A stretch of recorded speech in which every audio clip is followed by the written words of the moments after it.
Emily of New Moon by L.M. Montgomery. Chapter 18. Father Cassidy. Consternation reigned at New Moon. Everybody was desperately unhappy. Aunt Laura cried. Aunt Elizabeth was so cantankerous that there was no living with her. Cousin Jimmy went about as one distracted, and Emily gave up worrying about Ilsa's mother and Silas Lee's remorseful ghost after she went to bed, and worried over this new trouble. For it all originated in her disregard of New Moon tradition in making calls on Lofty John, and Aunt Elizabeth did not mince matters in telling her so. If she, Emily Bird Starr, had never gone to Lofty John's, she would never have eaten the big sweet apple. And if she had never eaten the big sweet apple, Lofty John would not have played a joke on her. And if he had not played a joke on her, Aunt Elizabeth would never have gone and said bitter, Murray-like things to him. And if Aunt Elizabeth had never said bitter, Murray-like things to him, Lofty John would not have become offended and revengeful. And if Lofty John had not become offended and revengeful, he would never have taken it into his lofty head to cut down the beautiful grove to the north of New Moon. For this was exactly where this house that Jack built progression had landed them all. Lofty John had announced publicly in the Blairwater blacksmith shop that he was going to cut down the bush as soon as harvest was over. Every last tree and sapling was to be laid low. The news was promptly carried to New Moon and upset the inhabitants thereof as they had not been upset for years. In their eyes it was nothing short of a catastrophe. Elizabeth and Laura could hardly bring themselves to believe it. The thing was incredible. That big, thick, protecting bush of spruce and hardwood had always been there. It belonged to New Moon morally. Even Lofty John Sullivan would not dare to cut it down. But Lofty John had an uncomfortable reputation for doing what he said he would do. That was a part of his loftiness. And if he did? New Moon will be ruined, wailed poor Aunt Laura. It will look dreadful. All of its beauty will go, and we will be left open to the north wind and the sea storms. We have always been so warm and sheltered here, and Jimmy's garden will be ruined too. This is what comes of bringing Emily here, said Aunt Elizabeth. It was a cruel thing to say, even when all allowances were made. Cruel and unjust, since her own sharp tongue and Murray sarcasm had had quite as much to do with it as Emily. But she said it, and it pierced Emily to the heart, with a pang that left a scar for years. Poor Emily did not feel as if she needed any additional anguish. She was already feeling so wretched that she could not eat or sleep. Elizabeth Murray, angry and unhappy as she was, slept soundly at nights. But beside her in the darkness, afraid to move or turn, lay a slender little creature whose tears, stealing silently down her cheeks, could not ease her breaking heart. For Emily thought her heart was breaking.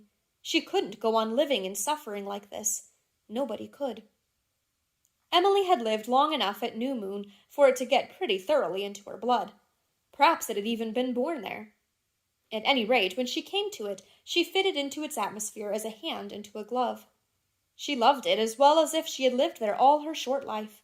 Loved every stick and stone and tree and blade of grass about it, every nail in the old kitchen floor, every cushion of green moss on the dairy roof, every pink and white columbine that grew in the old orchard, every tradition of its history. To think of its beauty being in a large measure reft from it was agony to her, and to think of Cousin Jimmy's garden being ruined. Emily loved that garden almost as much as he did. Why, it was the pride of Cousin Jimmy's life that he could grow there plants and shrubs that would winter nowhere else in P.E. Island.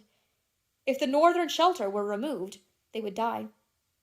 And to think of that beautiful bush itself being cut down, the today road and the yesterday road and the tomorrow road being swept out of existence, the stately monarch of the forest discrowned, the little playhouse where she and Ilsa had such glorious hours destroyed, the whole lovely, ferny, intimate place torn out of her life at one fell swoop. Oh, Lofty John had chosen and timed his vengeance well. When would the blow fall? Every morning Emily listened miserably as she stood on the sandstone doorstep of the kitchen for the sound of axe blows on the clear September air. Every evening when she returned from school, she dreaded to see that the work of destruction had begun. She pined and fretted. There were times when it seemed to her she couldn't bear her life any longer. Every day Aunt Elizabeth said something imputing the whole blame to her, and the child grew morbidly sensitive about it. Almost she wished Lofty John would begin and be done with it. If Emily had ever heard the classic story of Damocles, she would have heartily sympathized with him. If she had had any hope that it would do any good, she would have swallowed Murray pride, and Star pride, and every other kind of pride, and gone on her knees to Lofty John to entreat him to hold his revengeful hand. But she believed it would not. Lofty John had left no doubt in anybody's mind as to his bitter determination in the matter.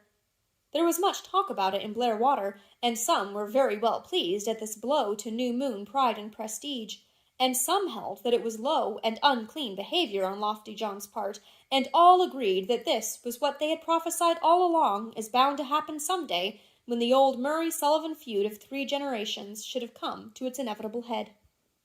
The only surprising thing was that Lofty John hadn't done it long ago. He had always hated Elizabeth Murray since their schooldays, when her tongue had not spared him. One day, by the banks of Blairwater, Emily sat down and wept. She had been sent to trim the dead blossoms off the rose bushes on Grandmother Murray's grave. Having finished her task, she had not the heart to go back to the house where Aunt Elizabeth was making everybody miserable, because she was herself so unhappy. Perry had reported that Lofty John had stated the day before at the blacksmith's that he was going to begin cutting down the big bush on Monday morning. "I can't bear it," sobbed Emily to the rose bushes. A few late roses nodded at her. The wind woman combed and waved and stirred the long green grasses on the graves where proud Murrays, men and women, slept calmly, unstirred by old feuds and passions. The September sunlight shone beyond on old harvest fields, mellowly bright and serene, and very softly against its green, shrub-hung bank, purred and lapped the blue Blairwater. "I don't see why God doesn't stop Lofty John," said Emily passionately. "Surely the New Moon Murrays had a right to expect that much from Providence." Teddy came whistling down the pasture, the notes of his tune blowing across the Blairwater like elfin drops of sound, vaulted the graveyard fence, and perched his lean, graceful body irreverently on the "Here I Stay" of great-grandmother Murray's flat tombstone. "What's the matter?" he said. "Everything's the matter," said Emily, a little crossly. Teddy had no business to be looking so cheerful. She was used to more sympathy from Teddy, and it aggravated her not to find it. "Don't you know Lofty John is going to begin cutting down the bush Monday?" Teddy nodded. "Yep, Ilse told me. But look here, Emily, I've thought of something. Lofty John wouldn't dare cut down that bush if the priest told him not to, would he?" "Why?" "Because the Catholics have to do just what their priests tell them to, haven't they?" "I don't know. I don't know anything about them. We are Presbyterians." Emily gave her head a little toss. Mrs. Kent was known to be an English churchwoman, and though Teddy went to the Presbyterian Sunday school, that fact gave him scanty standing among bred-in-the-bone Presbyterian circles. "If your Aunt Elizabeth went to Father Cassidy at White Cross and asked him to stop Lofty John, maybe he'd do it," persisted Teddy. "Aunt Elizabeth would never do that," said Emily positively. "I'm sure of it. She's too proud." "Not even to save the bush?" "Not even for that." "Then I guess nothing can be done," said Teddy, rather crestfallen. "Look here, see what I've made. This is a picture of Lofty John in purgatory, with 3 little devils sticking red-hot pitchforks into him. I copied some of it out of one of Mother's books. Dante's Infernal, I think it was, but I put Lofty John in place of the man in the book. You can have it." "I don't want it." Emily uncoiled her legs and got up. She was past the stage when inflicting imaginary torments on Lofty John could comfort her. She had already slain him in several agonizing ways during her night vigils. But an idea had come to her. A daring, breathless idea. "I must go home now, Teddy. It's supper time." Teddy pocketed his despised sketch, which was really a wonderful bit of work, if either of them had had the sense to know it. The expression of anguish in Lofty John's face as a merry little devil touched him up with a pitchfork would have been the despair of many a trained artist. He went home, wishing he could help Emily. It was all wrong that a creature like Emily, with soft purple-gray eyes and a smile that made you think of all sorts of wonderful things you couldn't put into words, should be unhappy. Teddy felt so worried about it that he added a few more devils to his sketch of Lofty John in purgatory and lengthened the prongs of their pitchforks quite considerably. Emily went home with a determined twist to her mouth.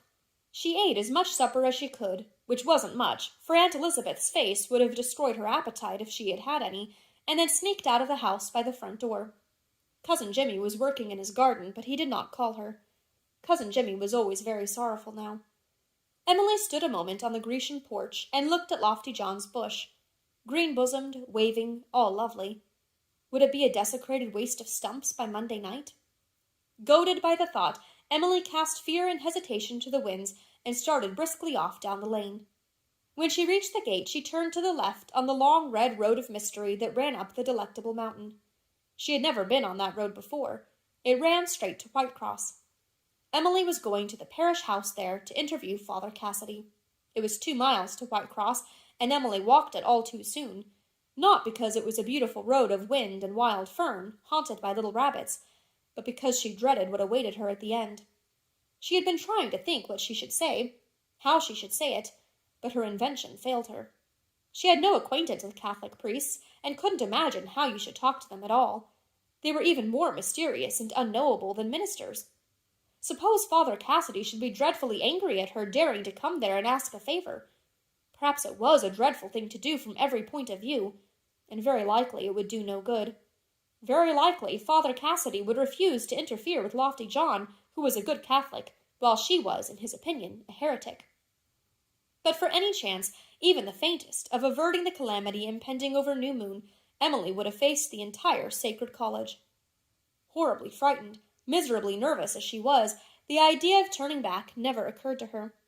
She was only sorry that she hadn't put on her Venetian beads. They might have impressed Father Cassidy.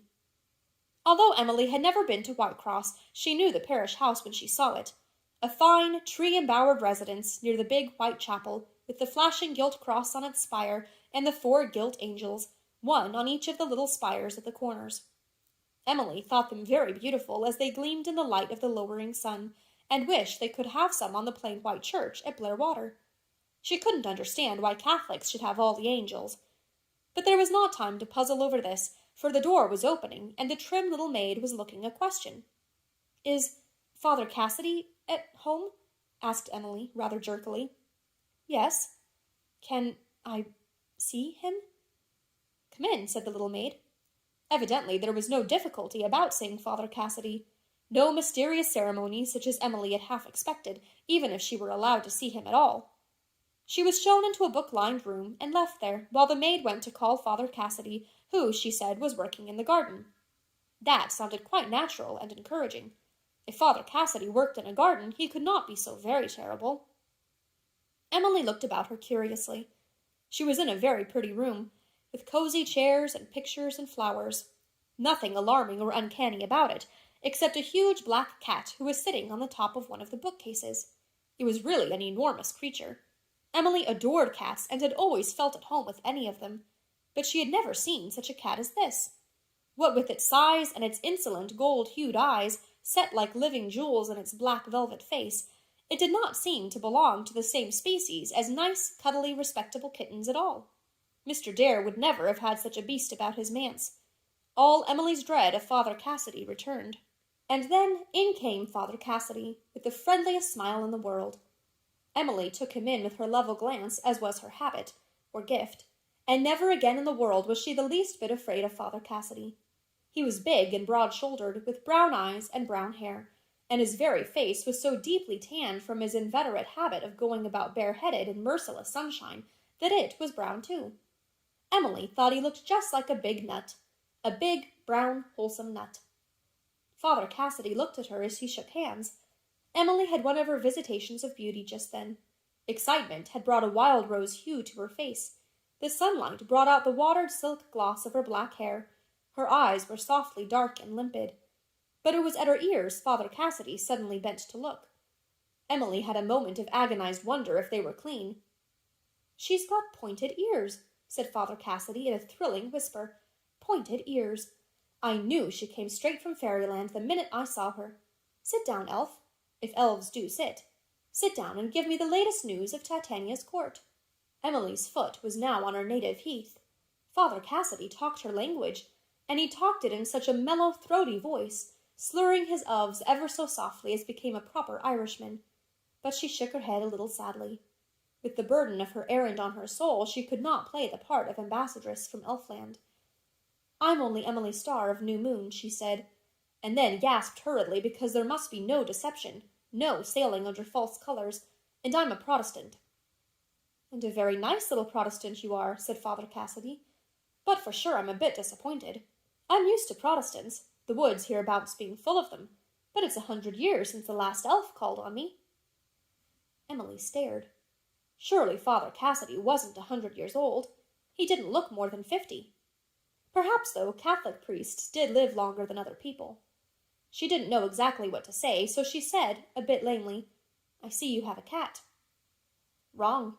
Father Cassidy shook his head and groaned dismally. "A cat has me." Emily gave up trying to understand Father Cassidy. He was nice, but ununderstandable. She let it go at that, and she must get on with her errand. "You are a kind of minister, aren't you?" she asked timidly. She didn't know whether Father Cassidy would like being called a minister. "Kind of," he agreed amiably. "And you see, ministers and priests can't do their own swearing. They have to keep cats to do it for them. I never knew any cat that could swear as genteelly and effectively as the Bye." "Is that what you call him?" asked Emily, looking at the black cat in some awe. It seemed hardly safe to discuss him right before his face. "That's what he calls himself. My mother doesn't like him because he steals the cream. Now, I don't mind his doing that. No, it's his way of licking his jaws after it that I can't stand. Oh, Bye, we've a fairy calling on us. Be excited for once, I implore you. There's a duck of a cat." The Bye refused to be excited. He winked an insolent eye at Emily. "Have you any idea what goes on in the head of a cat, Elf?" What queer questions Father Cassidy asked. Yet Emily thought she would like his questions if she were not so worried. Suddenly, Father Cassidy leaned across the table and said, "Now, just what's bothering you?" "I'm so unhappy," said Emily piteously. "So are lots of other people. Everybody is unhappy by spells. But creatures who have pointed ears shouldn't be unhappy. It's only mortals who should be that." "Oh, please, please." Emily wondered what she should call him. Would it offend him if a Protestant called him father? But she had to risk it. "Please, Father Cassidy, I'm in such trouble, and I've come to ask a great favor of you." Emily told him the whole tale from beginning to end. The old Murray Sullivan feud, her erstwhile friendship with Lofty John, the big sweet apple, the unhappy consequence, and Lofty John's threatened revenge. The Bye and Father Cassidy listened with equal gravity until she had finished. Then the Bye winked at her, but Father Cassidy put his long brown fingers together. "Humph," he said. "That's the first time," reflected Emily, "that I've ever heard anyone outside of a book say humph." "Humph," said Father Cassidy again. "And you want me to put a stop to this nefarious deed?" "If you can," said Emily. "Oh, it would be so splendid if you could. Will you? Will you?" Father Cassidy fitted his fingers still more carefully together. "I'm afraid I can hardly invoke the power of the keys to prevent Lofty John from disposing as he wishes of his own lawful property, you know, Elf."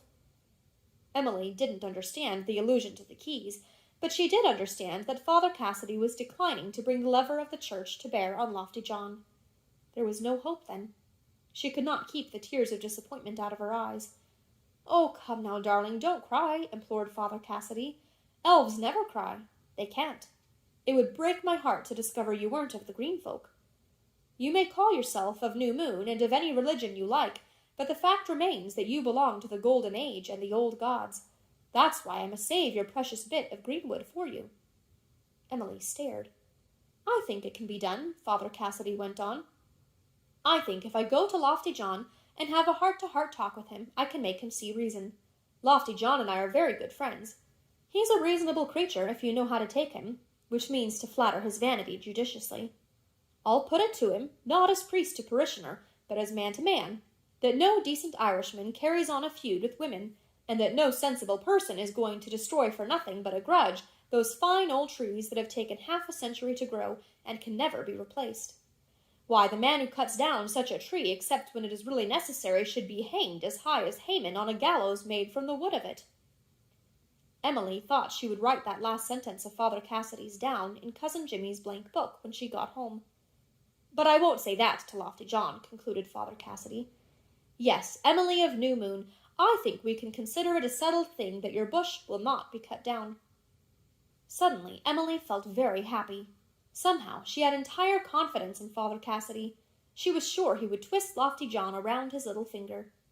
"Oh, I can never thank you enough," she said earnestly. "That's true, so don't waste breath trying. And now tell me things. Are there any more of you? And how long have you been yourself?" "I'm 12 years old. I haven't any brothers or sisters, and I think I'd better be going home." "Not till you've had a bite of lunch." "Oh, thank you, I've had my supper." 2 hours ago and a 2-mile walk since. Don't tell me. I'm sorry, I haven't any nectar and ambrosia on hand, such food as elves eat, and not even a saucer of moonshine. But my mother makes the best plum cake of any woman in P.E. Island, and we keep a cream cow. Wait here a bit. Don't be afraid of the bye. He eats tender little Protestants sometimes, but he never meddles with leprechauns. When Father Cassidy came back, his mother came with him, carrying a tray. Emily had expected to see her big and brown too, but she was the tiniest woman imaginable, with snow-white, silky hair, mild blue eyes, and pink cheeks. "Isn't she the sweetest thing in the way of mothers?" asked Father Cassidy. "I keep her to look at.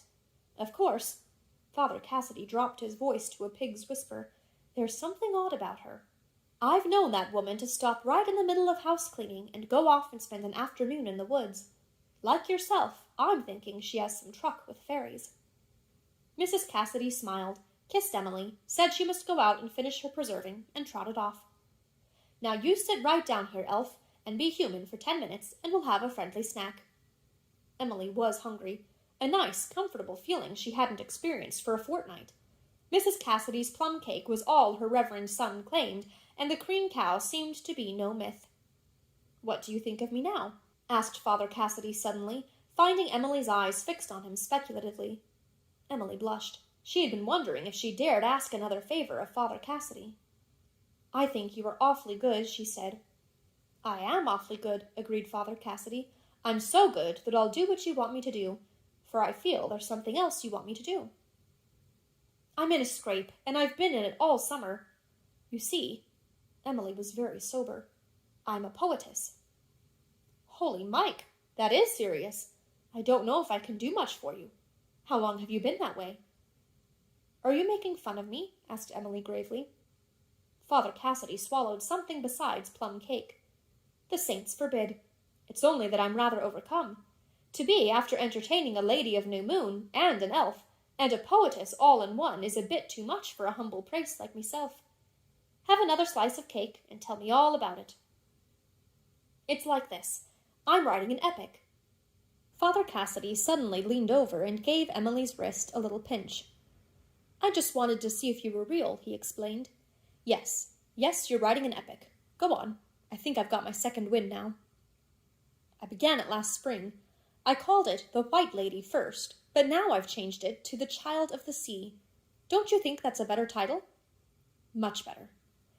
I've got 3 cantos done, and I can't get any further because there's something I don't know and can't find out. I've been so worried about it." "What is it?" "My epic," said Emily, diligently devouring plum cake, "is about a very beautiful high-born girl who was stolen away from her real parents when she was a baby and brought up in a woodcutter's hut." "One of the 7 original plots in the world," murmured Father Cassidy. "What?" "Nothing. Just a bad habit of thinking aloud. Go on." "She had a lover of high degree, but his family did not want him to marry her because she was only a woodcutter's daughter." "Another of the 7 plots. Excuse me." "So they sent him away to the Holy Land on a crusade, and word came back that he was killed. And then Editha, her name was Editha, went into a convent." Emily paused for a bite of plum cake, and Father Cassidy took up the strain. "And now her lover comes back very much alive, though covered with pain and scars, and the secret of her birth is discovered through the dying confession of the old nurse and the birthmark on her arm." "How did you know?" gasped Emily in amazement. "Oh, I guessed it. I'm a good guesser. But where's your bother in all this?" "I don't know how to get her out of the convent," confessed Emily. "I thought perhaps you would know how it could be done." Again Father Cassidy lifted his fingers. "Let us see now. It's no light matter you've undertaken, young lady. How stands the case? Editha has taken the veil, not because she has a religious vocation, but because she imagines her heart is broken. The Catholic Church does not release its nuns from their vows because they happen to think they've made a little mistake of that sort. No, no, we must have a better reason. Is this Editha the sole child of her real parents? Yes. Oh, then the way is clear. If she had had any brothers or sisters, you would have had to kill them off, which is a messy thing to do. Well then, she is the sole daughter and heiress of a noble family who have for years been at deadly feud with another noble family, the family of the lover. Do you know what a feud is?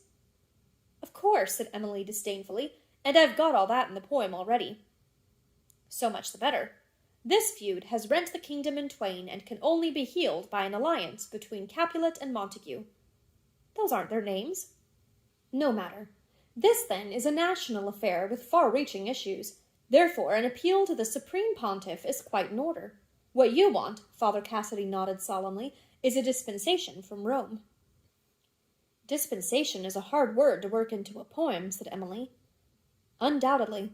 But young ladies who will write epic poems, and who will lay the scenes thereof amid times and manners of hundreds of years ago, and will choose heroines of a religion quite unknown to them, must expect to run up against a few snags.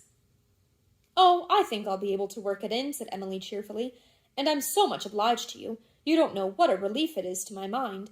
I'll finish the poem right up now in a few weeks. I haven't done a thing at it all summer. But then, of course, I've been busy. Ilse Burnley and I have been making a new language. Excuse me, did you say language? Yes. What's the matter with English? Isn't it good enough for you, you incomprehensible little being? Oh, yes, that isn't why we're making a new one. You see, in the spring, Cousin Jimmy got a lot of French boys to help plant the potatoes. I had to help too, and Ilse came to keep me company. And it was so annoying to hear those boys talking French when we couldn't understand a word of it. They did it just to make us mad. Such jabbering.